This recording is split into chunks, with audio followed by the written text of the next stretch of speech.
Hello everyone, welcome back to MV Royal Blogs। तो कल यानी 5 नवंबर को तुलसी विवाह था। तुलसी एक औषधीय पौधा है जिसको एलोपैथी, होम्योपैथी और यूनानी दवाओं में भी यूज़ किया जाता है। हिंदुइज़्म में इसका बहुत महत्व है। हिंदुइज़्म में कार्तिक महीने का बड़ा महत्व है। इस महीने में कई सारे खास त्योहार मनाए जाते हैं। देवउठनी एकादशी पर भगवान विष्णु योग निद्रा से उठते हैं और इसके बाद इनका विवाह तुलसी माता जी के साथ कराया जाता है। तो पहले हमने तुलसी माता जी के स्थान को साफ किया और फिर उसको पेंट किया और अब हम डिफरेंट कलर्स की हेल्प से इनको सजा रहे हैं। अलग अलग एरियाज़ में तुलसी विवाह को अलग अलग तरीक़ों से मनाया जाता है। हम डिफरेंट पेंट्स लेके रैंडमली कुछ भी ड्राइंग कर रहे हैं। बचपन में मैं देखती थी कि मेरी दादी बहुत ही प्यारी कलाकारी करते थे। वो तुलसी माता जी की डोली, बारात और गहने भी ड्रॉ करते थे। उस समय में फ़ोटोज़ का ज़्यादा ट्रेंड नहीं था, तो इसीलिए मुझे कुछ याद नहीं, बट अपनी कलाकारी के हिसाब से मैं भी तुलसी माता जी की डोली बना रही हूँ। तुलसी माता जी के विवाह कथा की कहानी भी बहुत इंटरेस्टिंग है। ऐसा कहा जाता है कि पूर्व जन्म में तुलसी राक्षस कुल में जन्मी थी। वहाँ उनका नाम वृंदा था। जो जन्मी तो राक्षस कुल में थी, पर वो भगवान विष्णु की परम भक्त थी। वृंदा का विवाह दानव राज जलंधर से हुआ। जलंधर जो कि समंदर से पैदा हुआ था। वृंदा एक पतिव्रता स्त्री थी और सदा अपने पति की सेवा करती थी। जब जलंधर देवताओं के साथ युद्ध करने जा रहा था, तो वृंदा ने कहा कि जब तक आप वापस नहीं आएंगे, मैं लगातार संकल्प करूंगी। वृंदा पूजा में बैठ पति की जीत के लिए अनुष्ठान करने लगी। व्रत के प्रभाव से जलंधर हार नहीं रहा था। सारे देवताओं ने विष्णु जी के पास जाकर मदद के लिए कहा, पर विष्णु जी ने कहा कि वृंदा तो मेरी परम भक्त है, मैं उसके साथ छल नहीं कर सकता।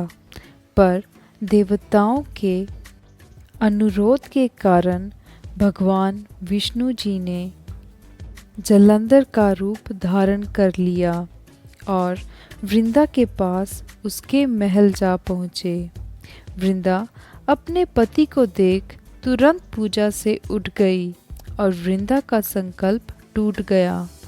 वृंदा का संकल्प टूटते ही देवताओं ने जलंधर को मार दिया और उसका सर वृंदा की गोद में आ गिरा। इस पर वृंदा अति क्रोधित हो भगवान विष्णु को श्राप दे देती है कि वो पत्थर के हो जाएं, जिससे सभी देवताओं में हाहाकार मच गई और उन्होंने वृंदा से विनती की कि वो अपना श्राप वापस ले लें, जिस पर वृंदा ने अपना श्राप वापस ले लिया और अपने पति का सर लेकर सती हो गई।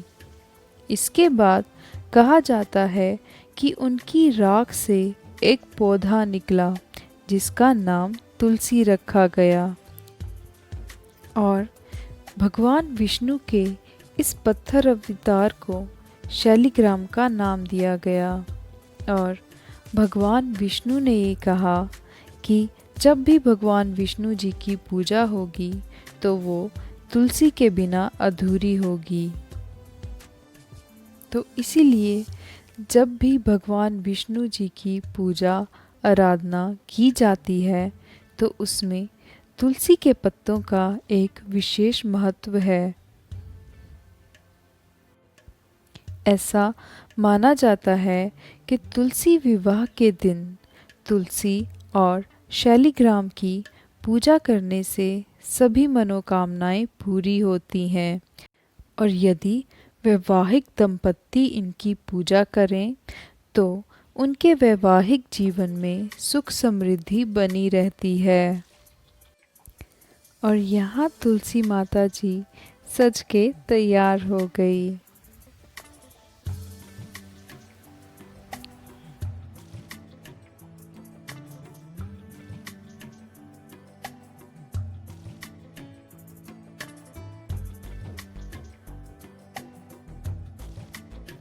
तो तुलसी माता जी को आभूषण भी पहनाए गए हैं और ये रही तुलसी माता जी के लिए श्रृंगार का सामान। और ये है माता जी का कलीरा।